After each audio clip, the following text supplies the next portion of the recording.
안녕하세요. 오늘은 림프종 방사선 치료를 시작하기 전에 진행한 사전 진료 이야기를 하겠습니다. 6번의 항암 치료를 모두 마쳤고 CT 검사와 펫 검사를 통한 최종 검사에서 더 이상 제 몸에 종양이 없음을 확인했습니다. 하지만 처음 종양을 발견했을 때 크기가 작지 않았고 종양이 크면 클수록 재발의 가능성이 높다고 합니다. 그래서 이를 방지하고자 방사선 치료를 진행함으로써 재발의 싹을 자르기로 하였습니다. 지금부터는 방사선 전문의 선생님과 함께 나누었던 방사선 치료에 대한 이야기입니다. 첫 번째로 방사선 치료 방식입니다. 종양이 있었던 곳에 방사선을 쬐면서 그 근처에 있는 모든 것을 다 죽여버리고 아예 씨를 말려버리는 치료입니다. 두 번째로 방사선 치료 일자 및 시간인데 저는 주 5일 하루에 약 20에서 30분 동안 진행합니다.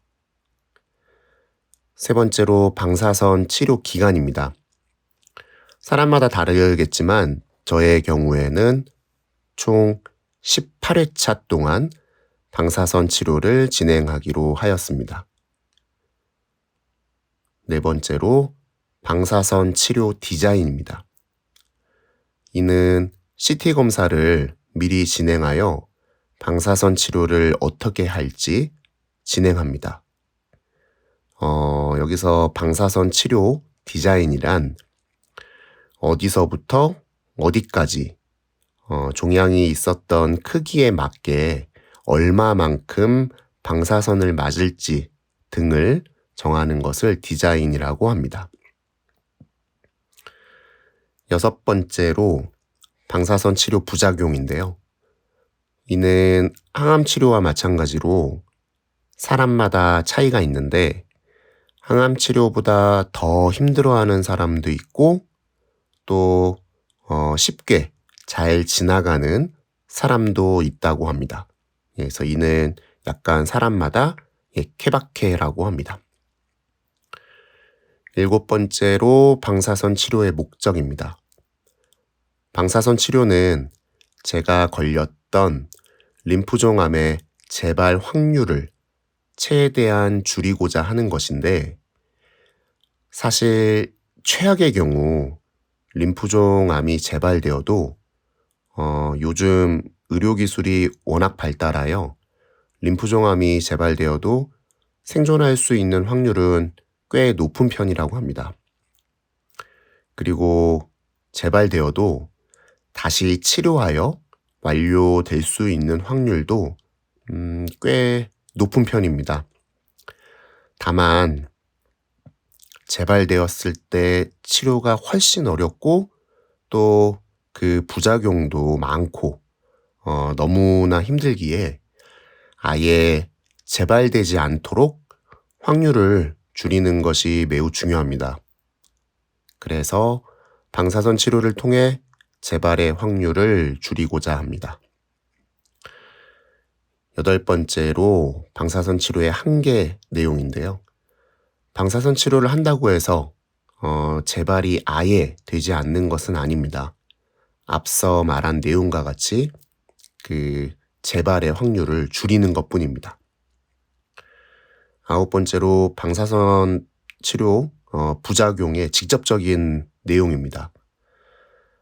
방사선을 맞는 그 부위에 장기 기능이 저하되는데 저 같은 경우에는 폐와 식도 근처라 좀 당장은 식도염이 염려되었습니다. 식도염은 목구멍으로 무언가를 삼킬 때 불편한 통증이 발생되고 기침, 가래 증상이 동반시에는 출혈도 있을 수 있다고 합니다. 폐 쪽에 대한 부작용으로는 폐렴 증상인데 이는 기침, 가래, 호흡곤란 등의 증상이 발생됩니다. 그리고 또 다른 직접적인 부작용으로는 방사선이 피부를 통과하여 발생되는 것으로 피부염, 그리고 피부 자극이 발생될 수 있다고 합니다. 마지막으로 전문의 선생님께 들은 좀 아이러니한 사실인데요. 폐 근처에 방사선을 맞는 것이랑 약 20여 년 후에 폐암에 걸릴 확률이 지금보다 더 높아진다고 합니다.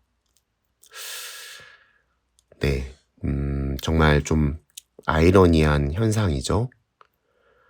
방사선 치료를 하는 목적은 앞서 말씀드린 내용과 같이 림프종 암의 재발을 막기 위해서 진행하는 것인데 이게 20년 후에 폐암을 유발할 확률을 높인다는 사실입니다.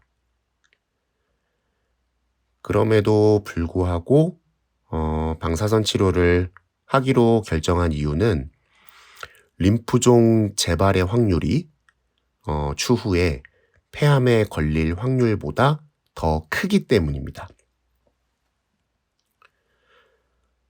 새로운 문을 열고 또 새로운 치료에 대한 준비가 필요했습니다. 전문의 선생님께서 암은 끝이 없는 싸움이고 당장은 걸렸던 암이 재발되지 않도록 미리 막는 것에만 집중하자고 하셨습니다. 항상 머릿속에 기억하고 충분한 각오를 하고 있어야 어느 정도 다음에 대한 준비를 할 수 있을 것 같습니다.